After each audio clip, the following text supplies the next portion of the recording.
ఖమ్మం జిల్లా సత్తుపల్లి మండలంలో అంతర్రాష్ట్ర దొంగల ముఠా బీభత్సం సృష్టించారు.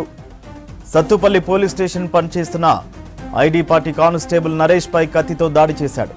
ఈ దాడిలో నరేష్ తీవ్రంగా గాయాలయ్యాయి. 4 చోట్ల కత్తిపోట్లు దిగాయి. తల భాగంలో 2, భుజం భాగంలో 2 పోట్లు దిగాయి. దాడి జరిగిన వెంటనే కానిస్టేబుల్ నరేష్ ను స్థానిక హాస్పిటల్కు తరలించారు పోలీసులు. సత్తుపల్లి బస్టాండ్లో అంతర్రాష్ట్ర దొంగ అనుమానాస్పదంగా ఉండడంతో అతన్ని గుర్తించాడు ఐడి పార్టీ కానిస్టేబుల్ నరేష్. దీంతో ఐడి పార్టీ కానిస్టేబుల్ ను చూసి బైక్పై పరారయ్యాడు దొంగ. ఈ క్రమంలో అంతర్రాష్ట్ర దొంగను వెంబడించి సత్తుపల్లి శివారులో అడ్డగించాడు కానిస్టేబుల్. ఈ సమయంలోనే నరేష్ పై కత్తులతో దాడి చేశాడు. ఘటనపై కేసు నమోదు చేసి దర్యాప్తు చేస్తున్నారు పోలీసులు. అంతర్రాష్ట్ర దొంగను నరేందర్ గా గుర్తించారు. అతని స్వస్థలం ఏపీ ఎన్టీఆర్ జిల్లా చాట్రాయి గ్రామం అని తెలుస్తోంది.